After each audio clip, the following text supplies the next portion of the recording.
So lately, there's been a remarkable sea change in the United States regarding the opinions of the so called far right on Hispanic immigration and Hispanics as a whole. Now, thinking back to 2016, when Trump ran for his first term, a huge pillar of his campaign was deporting illegal Hispanics. And he didn't really make that a secret. Like, it was all about building the wall on the border with Mexico, and he talked a lot about the problem of illegal immigration. And he didn't shy away from the fact that these people were predominantly coming from Latin America. He made statements like, oh, they're bringing their drugs, they're bringing their crime, they're bringing their rapists. And yeah, building the border wall with Mexico was a huge cornerstone of his policy at the time. And a huge focus of the liberal left media when they were opposing Trump was saying that he was racist against Hispanics. And there was a lot of animosity between Hispanics and whites as a result of this. Like, there were scuffles in California, for instance, between Trump supporters and Hispanics, violent scuffles. There was just a lot of fixation at the time on Hispanics as a victim group. Like, they were kind of the flavor of the month in that regard. It varies every few years who's the biggest victim at the time. But at the time, like around 2016, people were making a huge deal out of Hispanics and how they were being victimized and targeted by the Trump administration. I also remember at the time, there was a lot of popular sentiment in the so-called far right against Hispanics. Like, a lot of people were talking about how they're causing a lot of problems in the U.S., people are saying they're even worse than blacks. At least some people were saying that, maybe not the majority, but some were. It was just a very common theme at the time, like build a wall, deport them all, send them back to Mexico, etc. Now, fast forward to 2024, 2025, and it's like there's been a complete 180-degree shift. Trump is now talking more about the northern border with Canada and the problems posed allegedly by Canadians than the southern border with Mexico. The far right actively panders to Hispanics, and many people, even so-called white nationalists, are basically saying Hispanics as a whole, like mestizos as a whole, are effectively white at this point, or may as well be white. I see all the time in online discussions when people point out the fact that the U.S. is actually less white than Western Europe demographically. People say, yeah, but what non-whites does Western Europe have versus the U.S., with the implication that Hispanics in particular, especially when discussing immigration, because obviously there's the Black American population, but they're predominantly slave ancestry, not recent immigrant ancestry. So like when talking about immigration, they'll say, well, our immigrants in the US are better than yours in Europe because we got the Hispanics and you got the Muslims.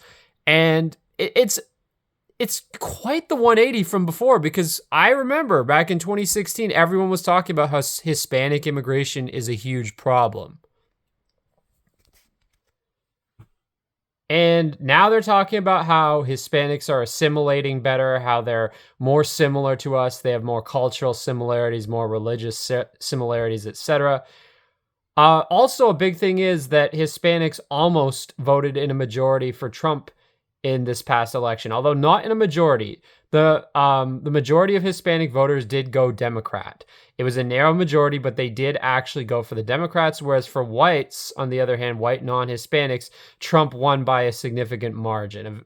I'm not sure exactly the numbers, but it's a significant margin. It wasn't close. But for Hispanics, it was close, but the majority actually did vote for Democrats. However, among Hispanic males specifically, the majority did go for Trump, not Kamala. So it was Hispanic females that tipped the scales toward Kamala. I think white females actually voted more for Trump than Kamala. I don't remember. I'm not sure on that one, but overall, whites did vote overwhelmingly more for Trump than Kamala. Sorry, is it Kamala or Kamala? I keep getting it confused. But anyway, yeah, so the point is, okay, number one, the idea that Hispanics voted in a majority for Trump in this past election is a myth. They didn't vote in a majority for Trump. They went for Kamala narrowly, but they still went for her. Even if Hispanic males went for Trump, overall they went for Kamala. Furthermore, if you removed white Hispanics, like actual white Hispanics from the score, and you looked only at the votes of mestizo and indigenous Hispanics, I would bet for sure that it would tilt even more in favor of Kamala. Especially considering, like, many white Hispanics, a lot of them live in Florida, for instance. Like, I think there's a lot of white Cubans in Florida. And yeah, non-white Cubans and non-white Hispanics also. But I would wager, for instance, in Florida, the ratio of white Hispanics might be higher than in other states. And Florida did go overwhelmingly for Trump, including certain Hispanic counties like Miami-Dade, which was a shocking reversal of normal trends where the inner city county went for the Republicans, but the suburban counties went for the Democrats. That was very bizarre. I'm not sure if there's been another case of that recently. Like, that's quite unprecedented. But yeah, my point is that, if you remove white Hispanics from the equation and you only look at mestizo and indigenous Hispanics, it would have been probably much more so in favor of Kamala. So that's the number one thing. And yes, I do acknowledge that there is such a thing as white Hispanics, obviously. I know numerous white Hispanics. And I'm not trying to say that Hispanics as a whole are non-white, but I am saying that not all Hispanics are white. And this idea that, like, we can simply accept them as honorary whites and ignore the vast civilizational differences, I just don't agree with that. Because I agree with Samuel Huntington with the premise that Latin America is not part of Western or white or European civilization. It's its own separate civilization that evolved from a combination of Iberian, but also indigenous and African influences. And it has kind of become its own civilization unto itself. Like, yeah, we can debate about certain countries like Argentina or Uruguay or, southern Brazil, like those parts of Brazil. Maybe even Chile. That's more iffy. But, like, many parts of the vast majority of Latin America, I would say, is indisputably non-Western, non-European. Like, I mean, countries like, say, El Salvador, Honduras, Nicaragua, Venezuela, Peru, Bolivia. Like, it's not even close. Like, I would not consider those countries to be even close to being, like, Western countries or, like, part of European civilization. And in many ways, they identify more with third worldism. They identify more with the third world as a whole, and specifically with their own Latino civilization. Now, some people will argue that, well, the United States has always had a Hispanic element. It's like, yes, that is true, but it was a very small element that was concentrated in a specific region of the country. They were not the majority in these states as a whole, in Texas or New Mexico, or Arizona or California, but they were a significant portion. Interestingly enough, there actually wasn't a large Hispanic population in Florida up until, I think, the 1950s. At least since it was incorporated as a U.S. state. That's very interesting because I would have thought there was always that presence. But if you look at demographic history, actually, no, even in South Florida, it was actually very much like Hispanics were a very small percentage for quite a while up until I think around the 1940s or 50s when the mass immigration started. I think it started a bit before the Hart-Celler Act, actually, in that case. So that's an interesting fact. But yeah, I mean, my point is, okay, even if the U.S. has always had that Hispanic element, it's just a certain small portion of the country, a small percentage of the population. I think, I don't know what percent it would have been. I'd have to look up the statistics, but it might have been 3% or less, or 2% even or less. Like, it was not a large percentage of the country up until I think around 50s, 60s was when it really started increasing. Also, there's the debate over maybe that was a mistake. Maybe certain parts shouldn't have been annexed. I would argue there's an argument to be made that certain parts of Texas, New Mexico, Arizona, and California maybe were a mistake to annex to begin with. I'm not talking about these states as a whole, but I'm saying maybe it should have been split up, like some of the parts closer to what is today the Mexican border with higher Hispanic populations, maybe they should have been on the other side of the border. Like they should have drawn the line further north. I think that's a legitimate argument to be made that like these areas were never truly American. They were never truly assimilated into the US, these border regions, and they should never have been annexed to begin with. Just like Hawaii, for instance. Like I think from an ethno-racialist standpoint, there's an argument to be made for that. But okay, getting into it. Okay.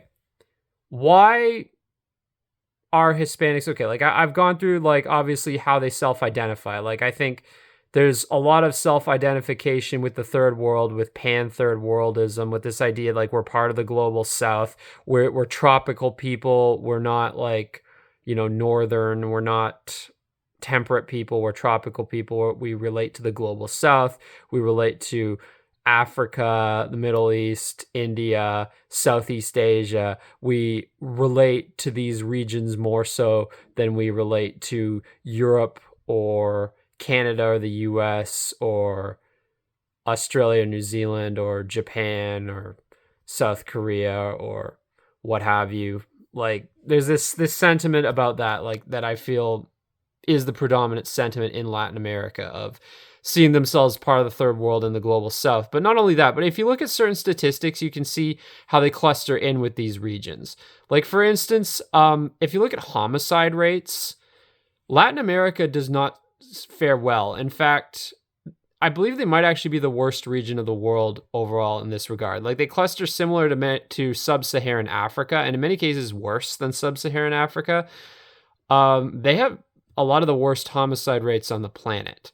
So to say that, they're effectively European as a civilization, it's like, okay, how do you then explain this enormous divergence in their homicide rates compared to those of Europe and, other Western countries like Australia, New Zealand, Canada? Now, US is a bit of an outlier, obviously, because their homicide rate would actually be lower than average for Latin America, but it would still be kind of within the Latin American ballpark rather than the ballpark of other first world countries. And yeah, that is in no small part, at least partially because of the Hispanic population, although more so the Black population. But even still, on that note, like if you look at crime statistics, Hispanics overall score in between Blacks and whites on most types of crimes and significantly higher than whites. So I would say often about halfway in between, or maybe like a bit less than half, but still significantly higher than whites. And you can see this in official FBI crime statistics. If you look at different types of crime, you'll see how the Hispanic rate is typically somewhere between the Black and white rate. Not really close to either, not exactly halfway. I would say probably about 30 to 40% of the way in between, slightly less than halfway often. It really depends which type of crime, but overall that tends to be the pattern. And you can look at the FBI crime statistics and see it for yourself. Like I'll link to it in the description, along with links to various other sources that I'm getting my information from. So again, like this idea that Hispanics are the good immigrants, in fact, compared to groups that are so-called bad immigrants, they actually have a much higher crime rate. Like if you compare them to Middle Easterners, well, actually, the problem is the U.S. doesn't break down all these groups. The U.S. just has the category of Asian, which is a broad coverall category that includes Northeast Asians, Southeast Asians, but also Indian subcontinentals. And then absolutely bizarrely, it categorizes Middle Easterners and North Africans with whites. Now, Middle Easterners and North Africans have actually been trying to get that changed lately. Hopefully they'll succeed because frankly, we need better census data. Like, okay, I say we, I'm not American, but like they need better census data. We need it to be able to see what's going on there. Canada actually has much better racial categories in its census data. The problem is we don't have as much specific crime data according to race. In fact, the only crime that I could find data for in Canada by race is homicide. But if you look at that in Canada, you'll see that Middle Easterners and North Africans and Indians and Northeast Asians all cluster fairly close to whites. In fact, Northeast Asians are below whites significantly in terms of homicide rate. Like finding the white homicide rate is you have to do some math because they lump whites and Native Americans, like Indigenous Canadians, together. And you have to do some math to separate them because there's a separate one that shows the Indigenous homicide rate, but they don't show the white homicide rate by itself. So you have to do a bunch of math. Basically, the white homicide rate in Canada is around 1.0. I did the math and figured it out. It's quite convoluted, but it's doable. You have to use like the overall populations to figure it out and do some subtraction. So basically, if you look at it in Canada, Middle Easterners and North Africans and Indians are fairly close to whites in terms of the homicide rate. Northeast Asians are below whites. Southeast Asians are actually a bit above whites, which is interesting. I wouldn't have expected Southeast Asians to be worse than Middle Easterners and North Africans or Indians, but yes, they are apparently. I am not sure quite what's going on there. I'm not quite sure what's going on there, but yes, that seems to be the trend. It's not super high or anything. Yeah, I think it's lower than for white Americans, actually, in the US, but yeah, it's higher than for white Canadians. And then Hispanics are higher still. And that's the first where it starts getting a bit more significantly higher. I think the average in Canada for Hispanics might be like 2.5 times that of whites, more or less. You can see it in the statistics. Again, I calculated the homicide rate for whites to be 1.0. So for Hispanics, I think it ranges in like the 2 to 4 range, give or take. Maybe 2 to 3 range. Now we see it get higher for blacks. Blacks are significantly higher, and also Native Canadians. Native Canadians, I think, are actually the highest, and then blacks second highest, according to the categories that Canada has. So that's where it gets interesting. Like you can see there in Canada, like US, you have the homicide and other statistics for Hispanics. Where they're also, I think in the US, yeah, about like 2.5, 3 times as high as whites, give or take. That seems to be often the pattern, maybe 2 to 4 times, give or take. But the US doesn't provide data for some of these other groups differentiated, like Middle Easterners and North Africans or Indians or East Asians. Or Southeast Asians or whatever. It just kind of lumps them in these overarching categories like Asian, which includes like different groups. Should Pakistanis and Japanese be considered the same race? In my opinion, no, definitely not. That's absurd. But also Middle Easterners and North Africans lumped in with whites, which is just as arbitrary as putting all quote unquote Asians like South, Southeast, Northeast into one category.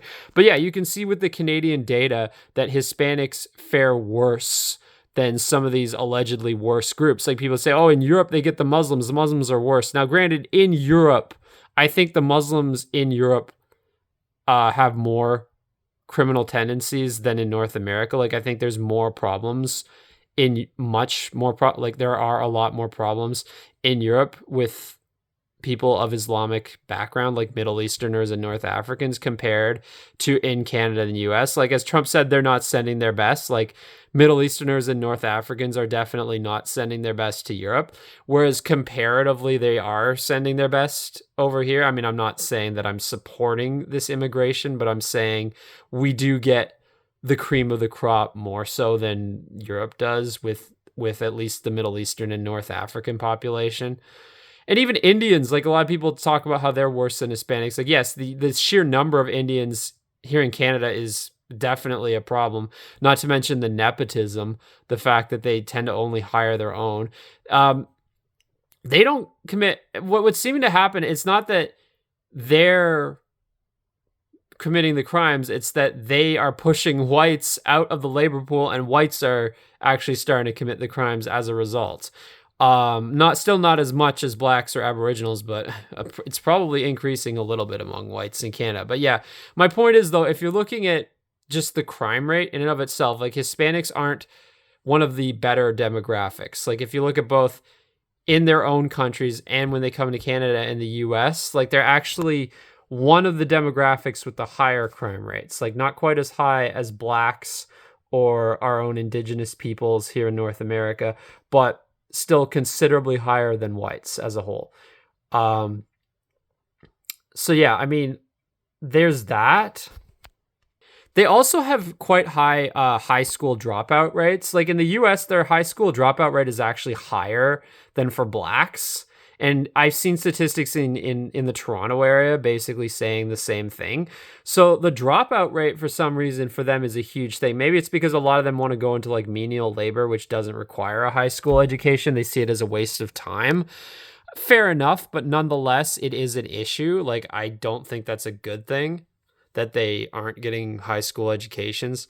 Another issue, a big issue actually with Hispanic immigration is the refusal to linguistically assimilate. And I would actually say this is perhaps the regard in which they stand out like a sore thumb the most. Because, like, I mentioned crime rate, for instance, but they're not the worst for crime rate. However, in this respect, yes, actually, I think they are the worst immigrant group in this regard. The refusal to linguistically assimilate. There's statistics in the US showing that their knowledge of English, Hispanics, is worse than that of other immigrants as a whole.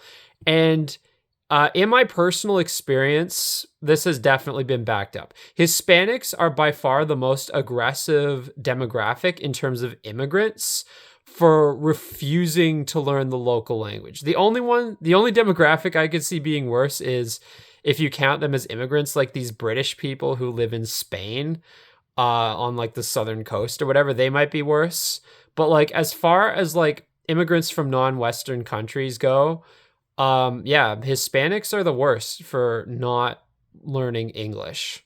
Like they or learning whatever other language in the region they're going to. Like I've encountered this personally, like in the United States several times. Like I remember once at the Chicago O'Hare Airport, there was a lady there, a Hispanic lady. She was directing passengers like where to go, and she was talking in Spanish at the Chicago O'Hare Airport to us, to this general group of people. And it's like, this is not the Mexico City airport. Why are you directing us in Spanish? This is ridiculous. And I was taken aback by it. I'm like, wow, the sheer gusto. And not only that, but like, I see a lot of bilingual signs in the US in English and Spanish and all over the country, not just in the Southwest or Florida, but I've seen this sort of thing even in the northern parts, even in some of the Northeast states, for instance, or Midwest. And it's like, I don't see other immigrant groups being this aggressive linguistically. Like, I mean, in Europe, I did not see Arabic. People may, if you listen to the online right, you think there's signs in Arabic all over the place in Europe, but there weren't. I didn't see much Arabic at all. And never did anyone expect me to know Arabic. Even here in Canada, nobody expects me to know Punjabi or Mandarin or Cantonese or Hindi or what have you.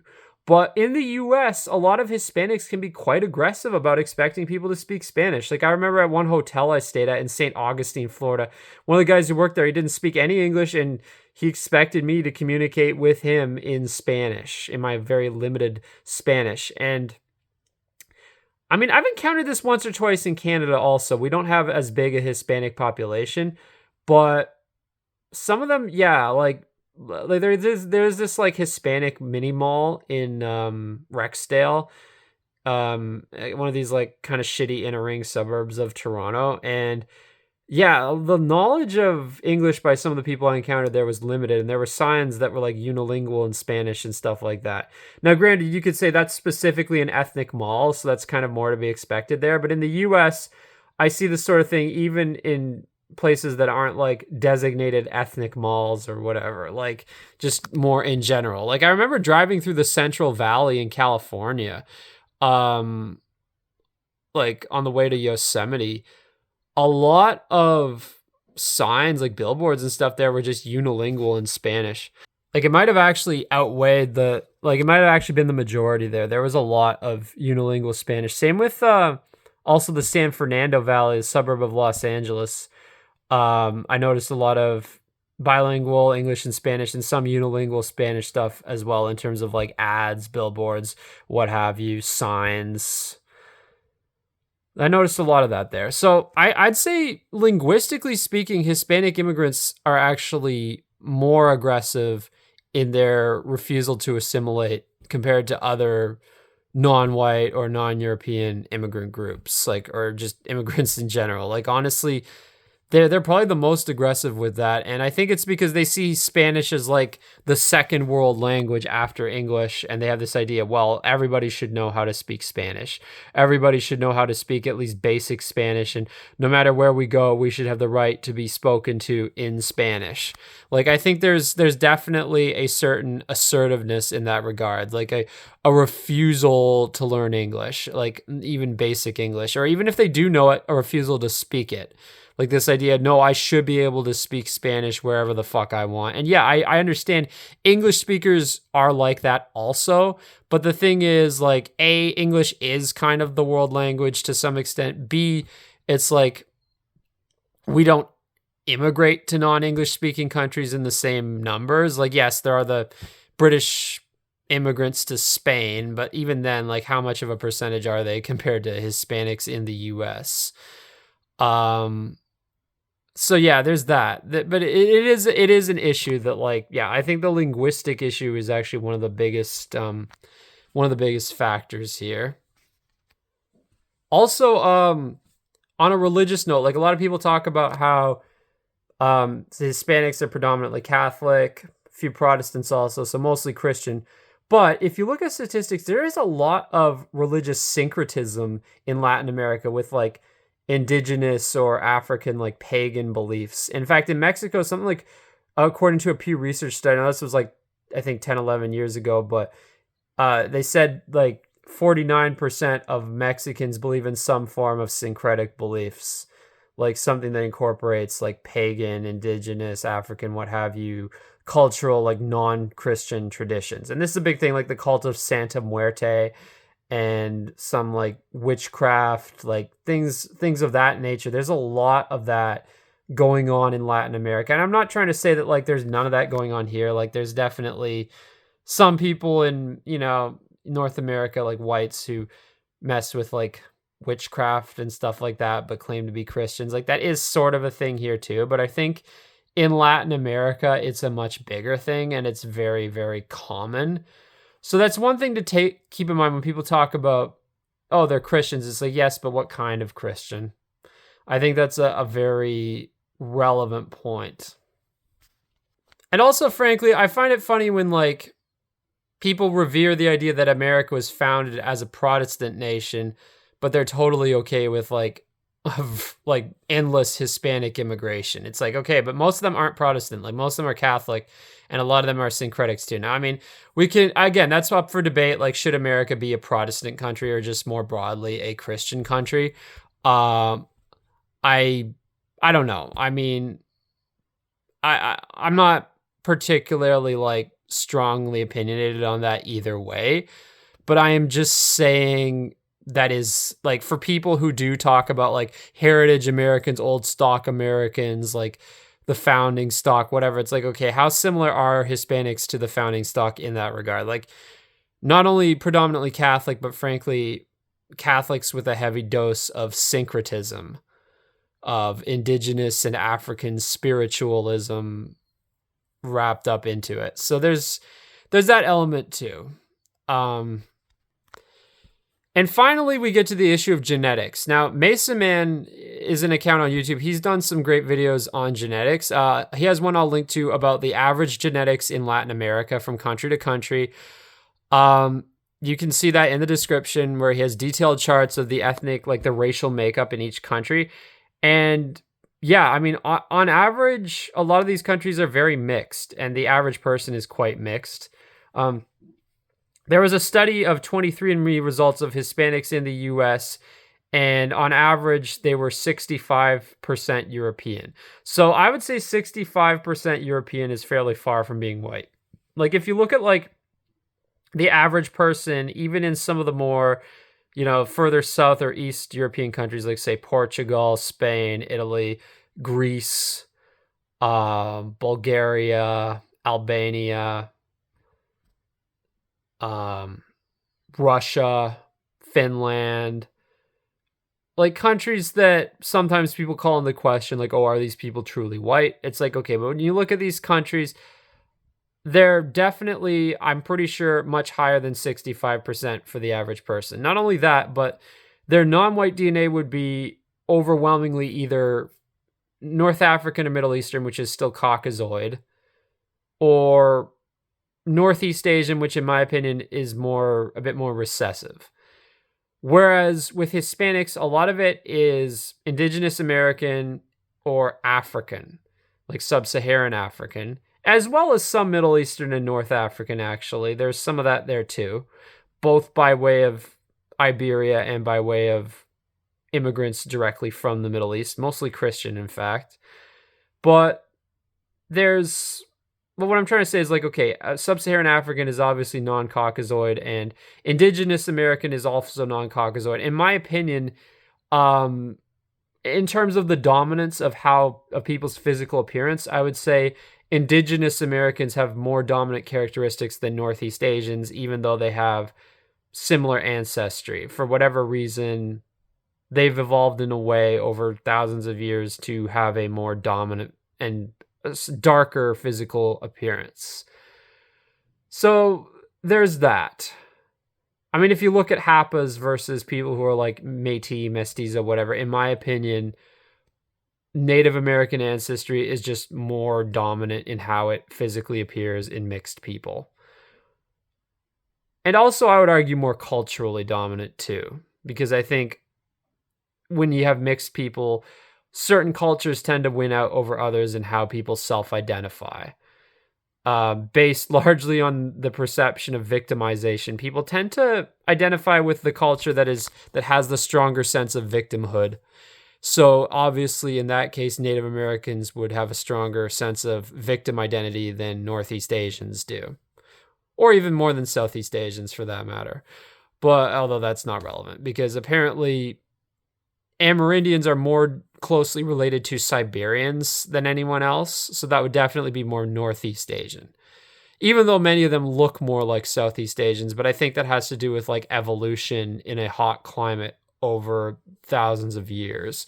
So maybe perhaps what happened is the original settlers were somewhat lighter skinned, akin to today's Siberians, but then as they ventured south in the Americas, they evolved to have darker skin over thousands of years. That again, I'm not an expert on genetics here, but that is my guess as to what happened. I could be wrong. It's another reason why I question if white people living in places like Florida or Queensland is frankly a good idea. But I mean, how is Florida man going to evolve a few thousand years from now, or Queensland man? But yeah, I mean, that's another topic altogether. But yeah, I would say genetically speaking, it's obvious that like Hispanics as a whole are not European. Like some are on an individual basis, and even on a national basis, some countries in Latin America tend to be much whiter than others. Like, as I said, Argentina and Uruguay, for instance. But as a whole, I mean, this idea that like Latin America can simply be grouped with us. I mean, I don't know. I mean, Latin American countries just seem to have a lot of endemic violence too, as I mentioned with the crime rate. And obviously, like, yeah, we can be violent, like European countries, white countries can be violent too during time of war. But it seems like a lot of Latin America is just chronically violent, even in peacetime.